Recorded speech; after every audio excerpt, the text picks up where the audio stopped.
Ассалаумағалейкум достар, сіздермен бірге мен Азамат. Бүгін сіздер осы скинді қалай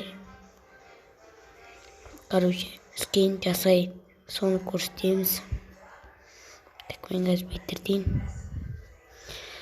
Так, мен уже скинімді дайындап қойдым. Бірінші сіздер Google-ға кіріп,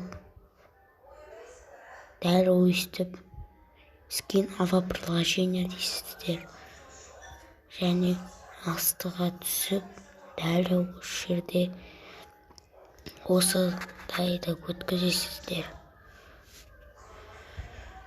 Міне менің скинім, мен жасап аттым. Мана бүйтіп қандай свет керек жасайсыңдар.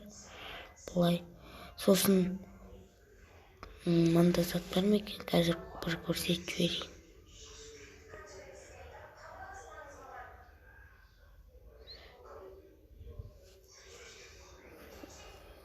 Экран ғой.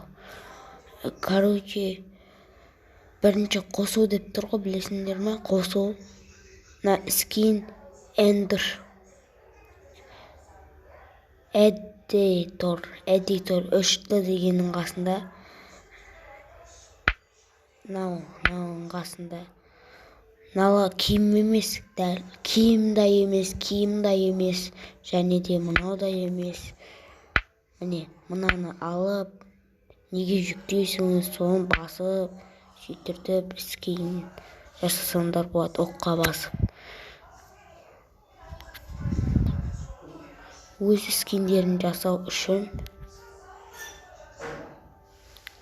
открыть басайық. Скин 3-ға кіреміз. Так, біз оған мынандай береміз. Сендер қандай бересіңдер, бағасын айтып кетіңдер. Толық түсірейін бекен. Осы жерде мынандай болып тұру үшін сендерде Стив болып тұрады. Мынақта осындай Стив болып тұрады. Және қосуға барамыз. Және де осы жерде from Minecraft P деп тұрған жерге басақ, мынандай болады. Сендер содан скин құрап аласыңдар. Өздерін жасаңдар. Ал давайте.